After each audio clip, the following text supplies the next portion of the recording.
I'm Flavia, 32 years old, and I've always been the black sheep of my family. No matter how hard I tried, I never quite fit in. But what I overheard in my parents' house last December shook me to my core. They were planning to humiliate me at our Christmas dinner in front of everyone before cutting me out of their lives for good. I never imagined my own family could be so cruel, but this Christmas changed everything. Before I tell you how I turned their plans upside down, let me know where you're watching from. In the comments, hit that like button and subscribe to hear more stories about standing up for yourself when it matters most. I've spent my entire adult life trying to earn my family's approval. After graduating college, I moved to Seattle to pursue my career as a graphic designer, while my parents Margaret and Richard, brother Aaron, and sister Stephanie all stayed in our hometown of Meadowbrook, Connecticut. They never understood why I would want to leave our picturesque New England community for the rainy Pacific Northwest. But I needed space to grow to find my own path. Why would anyone choose to live somewhere it rains 9 months of the year? My mother would ask whenever we spoke on the phone, "Your skin will be ruined by the time you're 40. That was classic Margaret Bennett. Even her concerns came packaged as criticisms. My father was more direct in his disapproval. Graphic design isn't a real career, Flavia. It's a hobby people do in their garages. This despite the fact that I'd built a thriving business with clients ranging from local restaurants to international tech companies. Aaron, 3 years my senior, had followed perfectly in our father's footsteps. He took over the family insurance business, married his college sweetheart Diane, and produced 2 perfect grandchildren who were the center of my parents' universe. Stephanie, 2 years younger than me, became a pediatrician, fulfilling my mother's unfulfilled dream of having a doctor in the family. And then there was me, always the odd one out.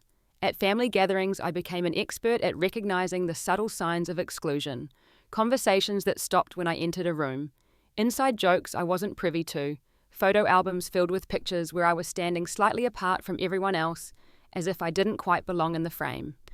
"Oh, we didn't think you'd want to be included in the family vacation this summer," my mother said last July. "It's just going to be a lot of kid activities for Aaron's children. You'd be bored." I later discovered through social media that my childless aunt and several family friends had joined them at their beach house. Despite the pattern, I never stopped trying.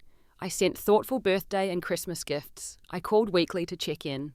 When Stephanie needed help with the down payment on her house, I contributed a significant portion of my savings without expecting repayment. When my father had back surgery, I flew home and stayed for 2 weeks to help out around the house. No matter what I did, the approval I sought remained just out of reach. This past year had been my most successful professionally. I'd landed contracts with 2 Fortune 500 companies, been featured in a prestigious design magazine, and expanded my business to hire 3 employees. Finally, I thought they would see that my choices were valid, that my path, though different from theirs, was worthy of respect. When December arrived, I decided to fly home a week before Christmas, rather than my usual 2-day visit. I wanted to help with preparations for our annual Christmas Eve dinner, a grand tradition that included extended family, family friends, and prominent community members. My parents' home would be transformed into a winter wonderland, with my mother orchestrating every detail to project the image of the perfect family. This year will be different, I told myself as the plane touched down in Connecticut. They'll finally see me as a success. The familiar drive from the airport to my childhood home filled me with a complex mixture of nostalgia and anxiety. Snow dusted the colonial houses and Christmas lights twinkled in every window. Meadowbrook was a picture-perfect New England town, especially during the holidays. I pulled into the circular driveway of my parents' historic home, a grand white colonial with black shutters and a red door adorned with an elaborate wreath. Taking a deep breath, I stepped out of the rental car and wheeled my suitcase to the front door.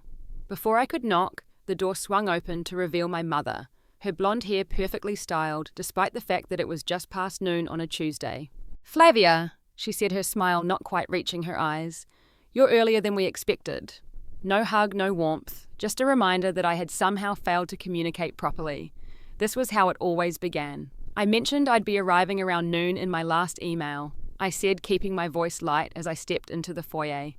Your father's at the office, and Stephanie and Aaron will be over for dinner tonight. You remember where your room is, I assume? This was going to be a long week. Dinner that first night set the tone for what was to come. We sat around the formal dining room table, the one reserved for special occasions, though only family was present. My mother had prepared roast beef, my father's favourite, but a meal I hadn't eaten since becoming a flexitarian 3 years ago. a dietary choice I had mentioned multiple times. "You can just eat the vegetables," my mother said dismissively when I reminded her. "It won't kill you to have a normal meal for once." Aaron and Stephanie arrived with their respective spouses, all exchanging warm hugs with my parents, while I received stiff formal greetings. The conversation revolved around local gossip people I barely remembered from high school and plans for the upcoming Christmas Eve dinner. "We've invited the Hawthorns this year," my mother announced. Their son just made partner at his law firm in Boston. "The Hawthorns?" I asked, as in the parents of Justin Hawthorne. Justin had been my high school boyfriend who I'd caught cheating on me with my supposed best friend at the time. "Yes, that's right," my mother replied. "Justin will be there with his wife. They just had the most beautiful baby girl. You don't mind, do you?" It was all so long ago. I forced a smile and shook my head, though the casual cruelty of the invitation stung. Of course I minded. But expressing that would only lead to being labelled as oversensitive or dramatic familiar accusations throughout my life. After dinner, I offered to help with dishes but was shooed away by my mother. "You'll just put everything in the wrong place. Why don't you go relax?" Feeling adrift in my childhood home, I wandered into my father's study to browse his bookshelves, something I'd always enjoyed doing as a child. I was examining his collection of first editions when I heard voices approaching my mother's high-pitched tone carrying down the hallway. "She's going to ruin Christmas again with her attitude," she was saying. "I don't know why she insists on coming every year." Instinctively, I stepped behind the heavy velvet curtains that framed the large bay window, a hiding spot I'd used countless times as a child during games of hide and seek. The study door opened and my family filed in, unaware of my presence. "We should just tell her she's not welcome anymore," Aaron said, settling into our father's leather chair. "It would save everyone the awkwardness." "No," my father replied, his voice firm. "I have a better plan." My heart raced as I stood perfectly still behind the curtain, straining to hear every word. "I found those old videos from when she was in middle school," my father continued. "The talent show where she froze on stage and wet herself. I thought we could share it with everyone at Christmas dinner, make a joke of it. Our Flavia always the entertainer." I bit my lip hard enough to taste blood. That talent show had been one of the most humiliating moments of my young life, something I'd spent years in therapy working through, and they wanted to broadcast it to our entire social circle. And then, my mother added, "Richard can make the announcement about the changes to the will and family trust. We've decided Flavia will no longer be included. It's clear she doesn't share our family values, and her lifestyle choices don't align with what we want the Bennett name to represent. She'll make a scene," Stephanie warned. "Let her," my father replied coldly. "It will just prove our point about her instability. Besides, we've invited Pastor Collins this year. She wouldn't dare make a spectacle in front of him." "Did you see that article she sent about her design business?" Aaron laughed. "As if drawing pictures on a computer is something to be proud of. My 10-year-old does the same thing on his iPad. And she's gained weight again." My mother sighed. "That ridiculous diet she's on clearly isn't working. I had to let out her childhood stocking because the new one she sent doesn't match the others." I stood, frozen tears streaming silently down my face as my family continued to dissect every aspect of my life, my appearance, my career. They discussed the upcoming humiliation as casually as they might discuss the weather, laughing at how shocked I would be placing bets on whether I would cry or yell. "She'll be gone for good after Christmas," my father concluded. "And we can finally stop pretending that we're proud of her choices." The family meeting broke up shortly after, and I remained hidden until I was certain they had all gone upstairs. On trembling legs, I emerged from behind the curtain, my mind struggling to process what I'd just heard. This wasn't just the casual dismissal I'd grown accustomed to. This was calculated cruelty, a planned public humiliation followed by formal exclusion from the family. Somehow, I made it back to my bedroom without being seen. I closed the door quietly behind me and sank to the floor, my back against the door, as silent sobs racked my body. The family I'd spent my entire life trying to please had been plotting my destruction all along. Sleep eluded me that night as the words I'd overheard played on repeat in my mind. By morning, the shock had hardened into something else entirely, something I had never allowed myself to feel toward my family before: cold, clear anger. I moved through the next day in a fog, going through the motions of normalcy, while my mind raced with the reality of what I'd discovered. Each interaction with my family members now carried sinister undertones as I searched their faces for signs of the malice I'd heard in their voices the night before. "Flavia, would you mind running to the store for cranberries?" my mother asked at breakfast, not looking up from her list. We need them for the Christmas dinner, and I just realized we're out. Of course, I replied automatically, my voice sounding strange to my own ears.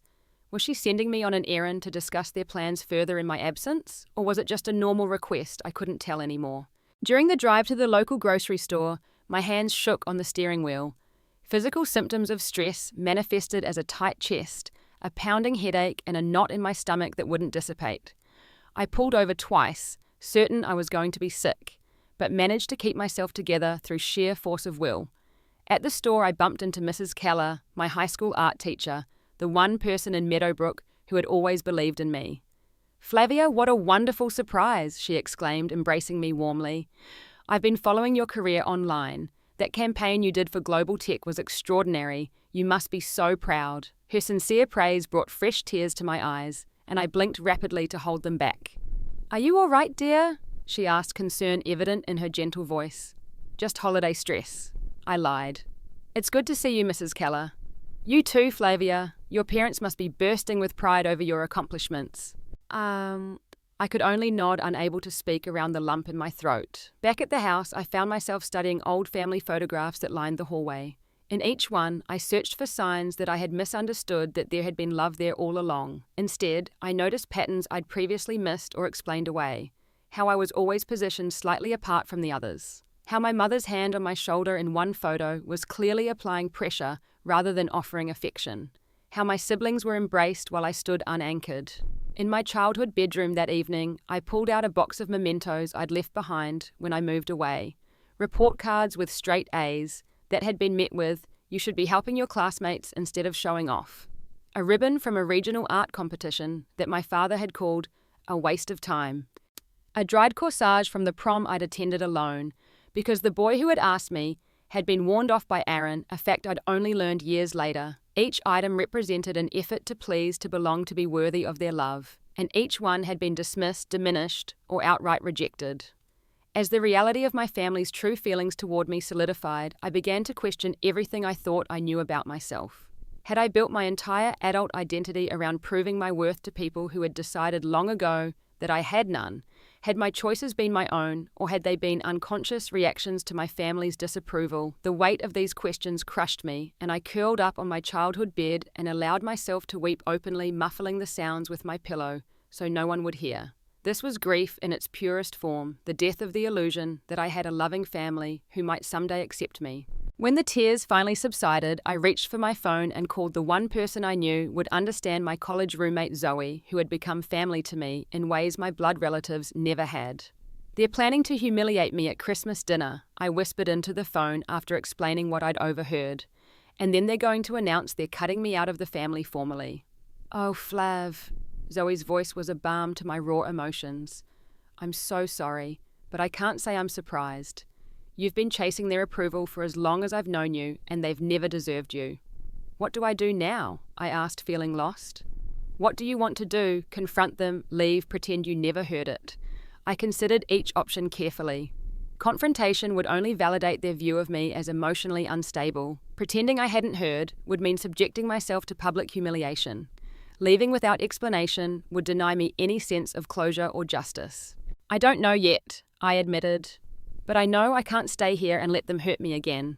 "Whatever you decide, you have a place with me," Zoe assured me. "Come to Chicago, spend Christmas with people who actually love you." That night, as I tossed and turned in my childhood bed, the faces of my family members merged with memories of past slights and dismissals. The time my mother had forgotten to order my graduation gown.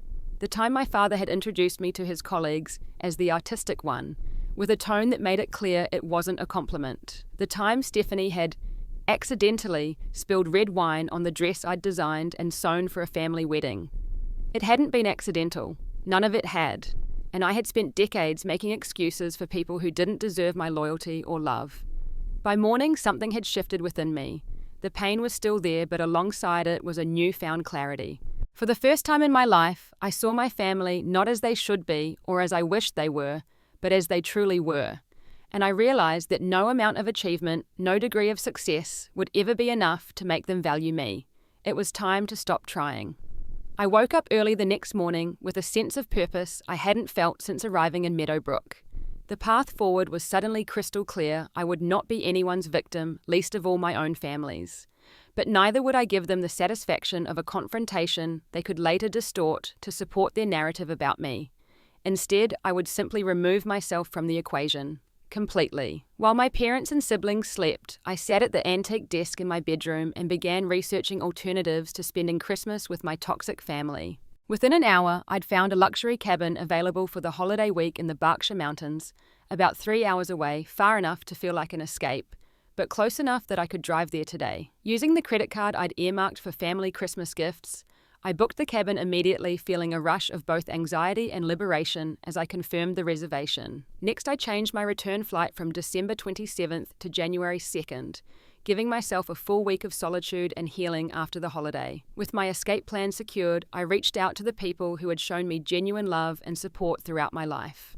Zoe was first on the list. "I'm proud of you," she said when I explained my plan. "But are you sure you want to be alone on Christmas?" "I think I need it," I replied.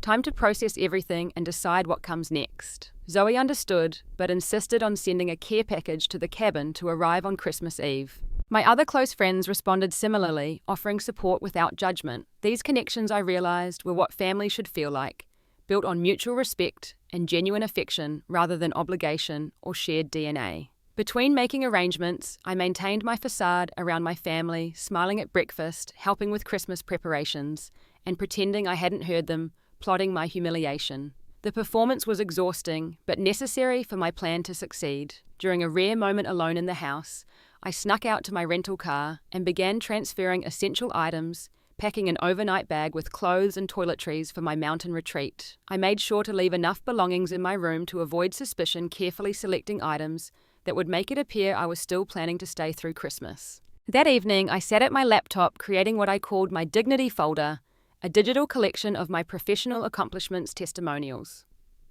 from clients and photos of the life I'd built for myself in Seattle. While my family believed I was working on last-minute projects, I was actually preparing evidence of my worth, not for them, but for myself, a reminder of who I truly was, beyond the distorted mirror they held up. I scheduled a series of social media posts to go live on Christmas Eve and Christmas Day, showcasing the beautiful cabin, the peaceful solitude, and the joy of creating my own traditions. These weren't meant to hurt my family, but rather to reclaim the narrative of my life that they had tried to control for so long. The most difficult part was deciding when and how to leave. Too early, and they might have time to track me down or disrupt my plans. Too late, and I risked getting caught in their web of manipulation again. I settled on departing early on December 22nd, 2 days before Christmas Eve. I would attend one more family dinner, say my goodbyes, as if planning to return the next day, and then drive away from Meadowbrook and the toxic dynamics that had defined my life for too long. That night, I slept soundly for the first time since arriving home. The weight of indecision lifted from my shoulders. In its place was a quiet determination. Whatever came next, it would be on my terms, not theirs. December 22nd dawned clear and cold, a perfect winter day, with fresh snow blanketing the ground. I awoke with the strange sensation of both dread and anticipation, knowing this would be my last day in my parents' home, perhaps forever. I joined my mother in the kitchen where she was reviewing her meticulous plans for the Christmas Eve dinner. "I've seated you between Pastor Collins and Justin's wife," she informed me without looking up. "Try to make a good impression for once." I swallowed the retort that rose to my lips and simply nodded. In less than 24 hours, their opinions would no longer matter. The day passed in a blur of last-minute errands and preparations. I volunteered for every task that would take me out of the house, using each opportunity to move a few more of my belongings to the car. By late afternoon, everything I needed was packed and ready for my escape. Dinner that evening was a tense affair, though only I seemed aware of the undercurrents. My father discussed business with Aaron, my mother and Stephanie exchanged gossip about neighbors, and I pushed food around my plate, responding when spoken to, but otherwise remaining quiet. "Are you feeling all right, Flavia?" Stephanie asked, her concern so convincing that for a moment I almost doubted what I'd heard in the study. "You seem distant." "Just tired," I replied with a smile that didn't reach my eyes. "And I think I might be coming down with something. Probably just holiday stress." "You always did get dramatic around the holidays," my mother commented. Remember when she locked herself in the bathroom for hours during Christmas dinner when she was 16? She asked the table at large. What she didn't mention was that I'd retreated to the bathroom after overhearing my father tell a relative that my art school ambitions were just a phase and that no daughter of his would waste her education on something so impractical. I should probably turn in early, I said, rising from the table. Big day tomorrow with all the final preparations. Yes, get some rest, my father agreed. We need everyone at their best for Christmas Eve. If only he knew. I hugged each family member before going upstairs, brief, awkward embraces that might be our last. Part of me wanted to confront them, to demand an explanation for their cruelty, but I knew there was no answer they could give that would heal the wounds they had inflicted over a lifetime. In my bedroom, I took one final look around at the space that had once been my sanctuary. The walls still bore the faint outlines where posters had once hung. The bookshelf still contained a few treasured volumes I'd been unable to take with me when I left for college. I ran my fingers along the windowsill where I'd sat countless nights dreaming of escape, of a life where I could be fully myself. Goodbye, I whispered to the ghosts of my childhood, knowing that when I walked out tomorrow, I would be leaving more than just a room behind. I set my alarm for 5 a.m, early enough to ensure no one would be awake to witness my departure. Then I climbed into bed, fully clothed, too anxious to sleep, but forcing myself to rest, knowing I had a long drive ahead of me. When the alarm vibrated softly under my pillow before dawn, I was already awake. I moved silently through my morning routine, careful not to make any noise that might alert my light-sleeping mother. With one final sweep of the room to ensure I hadn't forgotten anything essential, I shouldered my purse and quietly made my way downstairs. The house was silent and dark, the only sound the ticking of the grandfather clock in the hallway. I paused at the front door, a lifetime of memories washing over me. The good and the bad, the moments of connection amid years of disconnection. For a brief moment, doubt crept in. Was I overreacting? Could I be misinterpreting what I'd heard? Then I remembered the cold calculation in my father's voice as he planned my public humiliation, the casual cruelty with which my mother dismissed my achievements, the eagerness with which my siblings participated in tearing me down. No, I wasn't overreacting. If anything, I had underreacted for decades. With a deep breath, I opened the door and stepped out into the pre-dawn darkness. The cold air stung my cheeks as I carefully navigated the icy path to my rental car, already packed and ready for departure. I slipped into the driver's seat, started the engine as quietly as possible, and eased down the driveway with the headlights still off. Only when I reached the main road did I turn on the lights and allow myself to breathe normally. I was free. The realization brought both tears and unexpected laughter as I accelerated away from Meadowbrook and toward the mountains. The drive was therapeutic, 3 hours of solitude with my thoughts as the landscape changed from suburban neighborhoods to rural countryside to the majestic Berkshire Mountains. With each mile, I felt the weight of expectation and disappointment lifting. By the time I reached the access road to the luxury cabin resort, I was breathing more easily than I had in years. The cabin exceeded my expectations. Perched on a hillside with panoramic views of snow-covered peaks, it was the perfect retreat. A large stone fireplace dominated the living area, and floor-to-ceiling windows brought the winter landscape inside. The kitchen was fully equipped, the bedroom cozy, with a king-sized bed piled high with plush blankets. I unpacked my belongings, claiming the space as my own. Then I built a fire in the fireplace, made a cup of tea, and curled up on the sofa to watch the snow begin to fall outside. The contrast between this peaceful environment and the tension-filled atmosphere of my parents' house was stark. Here, there were no judgmental glances, no backhanded compliments, no plots being hatched behind closed doors. Just silence, beauty, and the opportunity to rediscover who I was, apart from the family narrative that had defined me for so long. That first evening in the cabin, I met a couple staying in a nearby unit, Mark and Eliza, who invited me to join them for dinner. Their warmth and immediate acceptance struck me as we shared wine and conversation. These strangers showed more genuine interest in my life and work in one meal than my family had in years. "You're spending Christmas alone?" Eliza asked with concern. "Not alone," I corrected with a smile.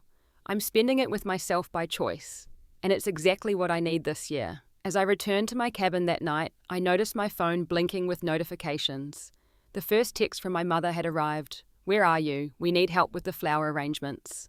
I silenced the phone without responding and placed it face down on the nightstand. For the first time in my life, their demands could wait. I fell asleep to the sound of wind in the pines and slept more peacefully than I had in years.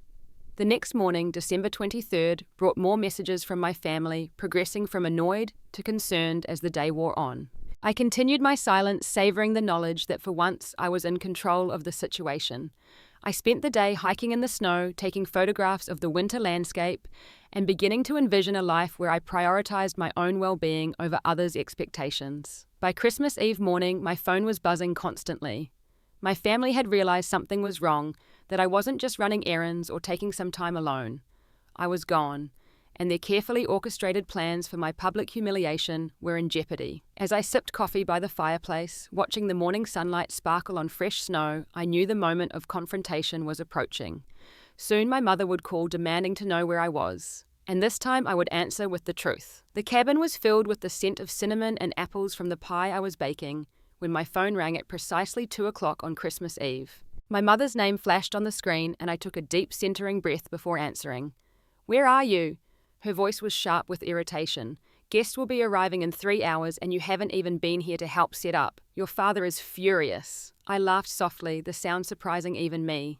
It wasn't bitter or angry, but genuinely amused at the predictability of her response, at her assumption that I would be continuing to play my assigned role. "I'm not coming, Mom," I said calmly. There was a moment of silence on the other end of the line. "What do you mean you're not coming? Of course you're coming. We've planned this dinner for months. Everyone will be asking where you are." "I think you'll manage just fine without me," I replied. "You might need to rework your entertainment plans, though. I won't be available for the public screening of my middle school humiliation." Another pause, longer this time. When she spoke again, her voice had shifted from irritated to calculating. "I don't know what you think you heard, but you're clearly mistaken. We've been looking forward to having you home." "Please stop lying," I said quietly.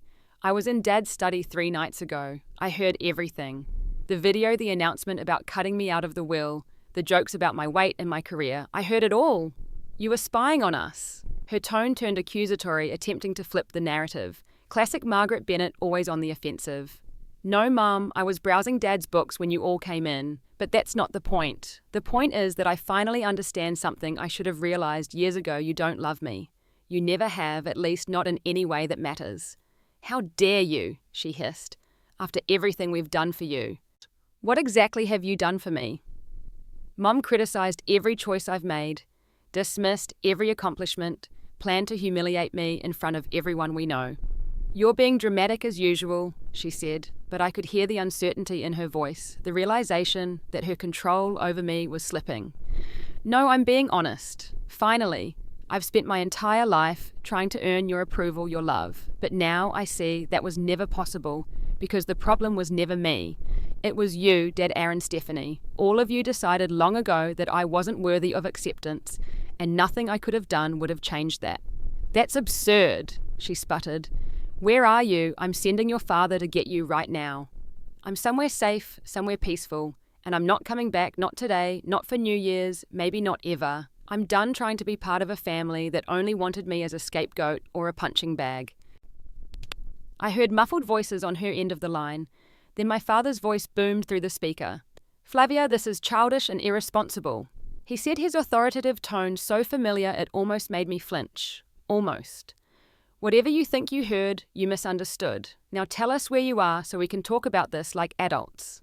"We are talking about it, Dad, and I understand perfectly what I heard. You were going to show that video from the talent show, announce changes to your will, and effectively disown me in front of everyone on Christmas. Does that sound like something a loving family does?" "You're twisting things," he insisted, but the hesitation in his voice betrayed him. "We have guests coming, important people. What are we supposed to tell them?" "Tell them whatever you want. Tell them I'm sick or working or abducted by aliens. It doesn't matter to me anymore what story you spin. You've always been selfish." He snapped, his facade cracking. "Always thinking about yourself instead of the family. Isn't it interesting," I mused, "how when I finally do something for myself after decades of trying to please you, that's when you call me selfish. Maybe your definition of selfishness is just anyone who doesn't let you control them." My phone buzzed with incoming texts, likely from Aaron and Stephanie, but I ignored them. "This discussion is over," my father declared. "You've made your choice. Don't expect us to welcome you back with open arms when you realize your mistake." I laughed again, this time with genuine mirth. That's the thing, Dad. I don't expect anything from any of you anymore. And it's the most liberating feeling in the world. I ended the call before he could respond, then switched my phone to silent as messages continued to pour in.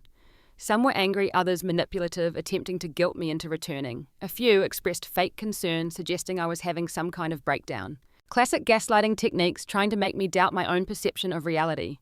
I blocked them all one by one, reclaiming my peace. Then I composed a simple, honest social media post, accompanied by a photo of the snowy mountain view from my cabin. This year, I'm creating new holiday traditions focused on peace, self-respect, and genuine connections.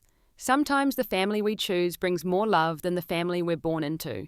Wishing everyone a Christmas filled with authentic joy and the courage to prioritize your well-being. Within minutes, the post received dozens of supportive comments from friends, colleagues, and even distant relatives who had witnessed the dynamic between me and my immediate family over the years. Most surprising were the private messages from 2 cousins who shared similar experiences with their own parents.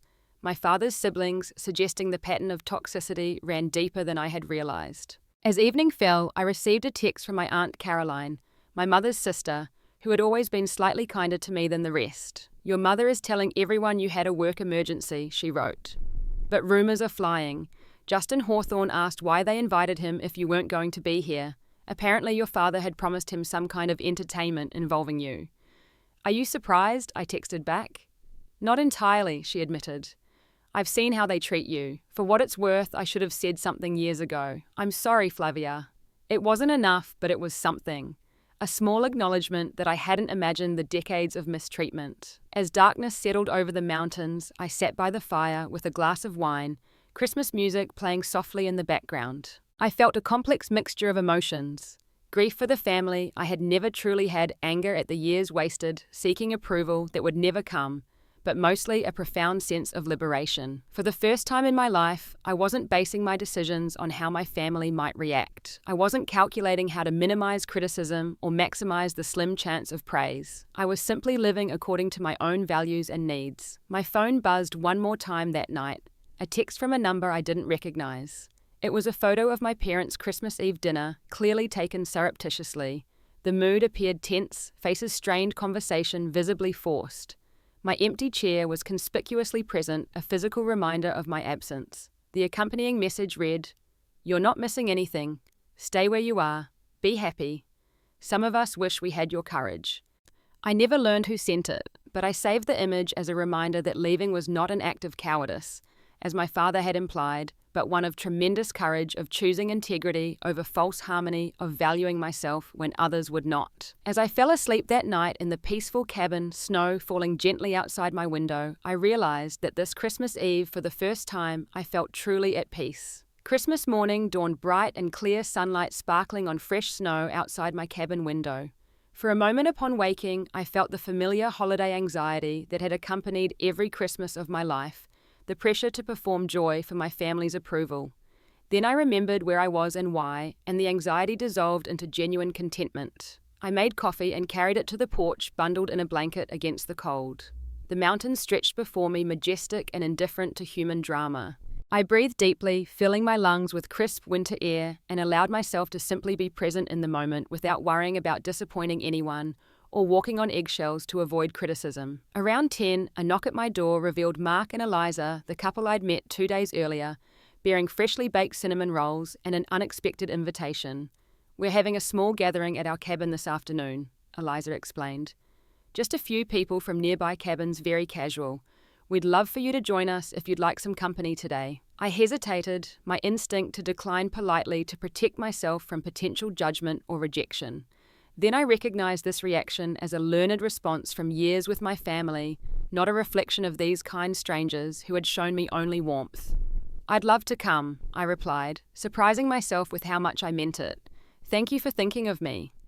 The gathering turned out to be exactly what Christmas should be, a diverse group of people sharing food stories and genuine laughter. No one performed perfection or tore others down to elevate themselves. When I mentioned I was a graphic designer, people asked interested questions instead of dismissing my career. When I shared a funny anecdote about a difficult client, no one used it as ammunition to question my competence. The contrast between this authentic celebration and the carefully orchestrated performances of joy at my parents' Christmas dinners was striking. Here no one was keeping score or maintaining appearances. People were simply connecting human to human. Later that evening, back in my cabin, I received a package delivery, the care box Zoe had promised. Inside were comfort items, favourite snacks, a handmade card, and a small wrapped gift with a note for new beginnings. The gift was a beautiful leather-bound journal with my initials embossed on the cover.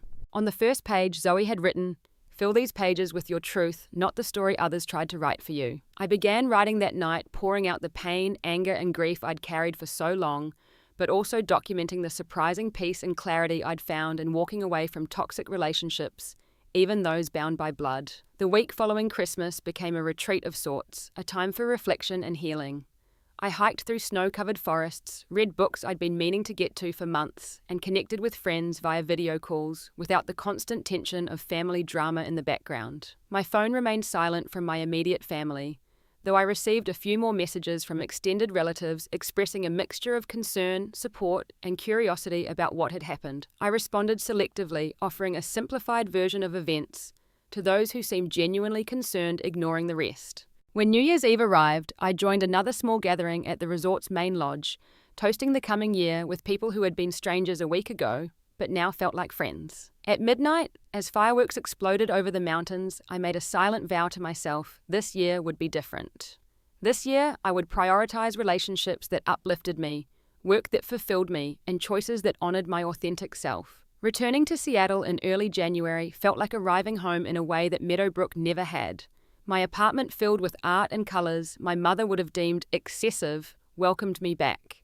My small team at the design studio greeted me with genuine warmth. My life built entirely on my own terms suddenly seemed more precious than ever.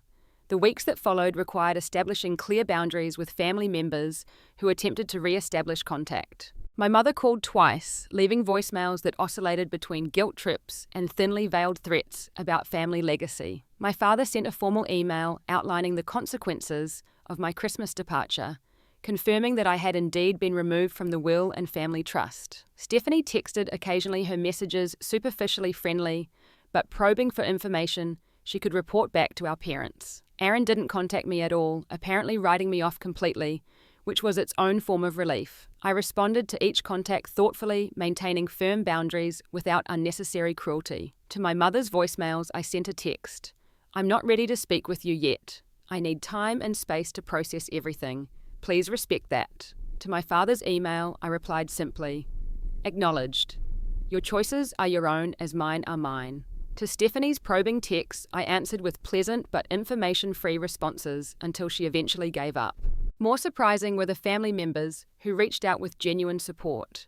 My cousin Thomas, who had always been kind but distant, invited me to his daughter's wedding with a note explicitly stating, "No one else from the immediate family will be there. We want you to feel comfortable." My Aunt Caroline called to apologize more thoroughly for her years of silent complicity in my parents' treatment of me. These connections, along with the strong friendships I had built over the years, became my chosen family. Zoe visited in February, and we spent a weekend exploring Seattle, talking for hours about family dynamics and the liberation that comes with setting boundaries. I also began working with a therapist specializing in family trauma, unpacking decades of subtle and not so subtle emotional abuse. The work was difficult, often painful, but ultimately healing. I learned to recognize patterns. I had internalized ways I still sought approval from others, how I diminished my own accomplishments through the critical lens my family had installed. 6 months after that fateful Christmas, I received an unexpected letter from my mother. Unlike her previous attempts at contact, this one contained no guilt trips or manipulations. Instead, it offered something resembling an apology, acknowledging that, perhaps, they had been overly critical of my choices. It wasn't a full recognition of the harm they had caused, but it was more self-awareness than I had ever witnessed from her. I read the letter several times, searching for hidden agendas or traps, before deciding to respond with careful openness. "Thank you for your letter," I wrote. "I appreciate the acknowledgement. I'm still processing everything that happened not just at Christmas, but throughout my life. If you're genuinely interested in building a healthier relationship, I would consider family therapy with a professional mediator, but only if everyone is truly committed to change." She never responded to my offer, which told me everything I needed to know about the depth of her desire for reconciliation. It was conditional, limited, and ultimately on her terms, not mine. By the time the next Christmas approached, my life had transformed in ways both subtle and profound. My design business had expanded further, fueled partly by the energy I was no longer expending on fruitless attempts to win family approval. I had moved to a larger apartment with a dedicated studio space.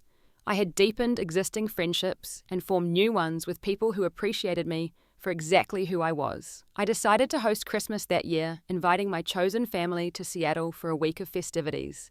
Zoe came from Chicago, bringing her new boyfriend. Mark and Eliza, the couple from the cabins with whom I'd stayed in touch, flew in from Denver. Local friends completed our eclectic gathering. On Christmas Eve, as we sat around my dining table sharing a meal that bore no resemblance to my mother's formal dinners, I looked at the faces of people who truly cared for me and felt a profound sense of homecoming. Here was the acceptance and love I had sought my entire life, freely given, without conditions or expectations. Later, as we exchanged gifts beside my small but cheerfully decorated tree, Zoe raised her glass in a toast. "To Flavia," she said, "who taught us all the meaning of courage by choosing herself when it mattered most." As glasses clinked and warm smiles surrounded me, I realized that the greatest gift I had received wasn't under the tree. It was the understanding that family isn't determined by blood, but by love, respect, and mutual support.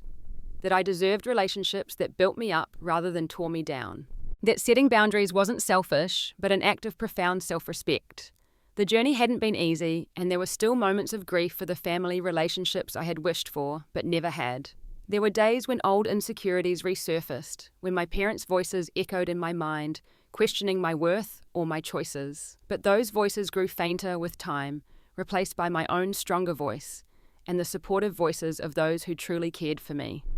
As I look back now, I can see that overhearing my family's cruel plans was not the tragedy it seemed in the moment, but a gift of clarity that freed me from a lifetime of seeking approval that would never come.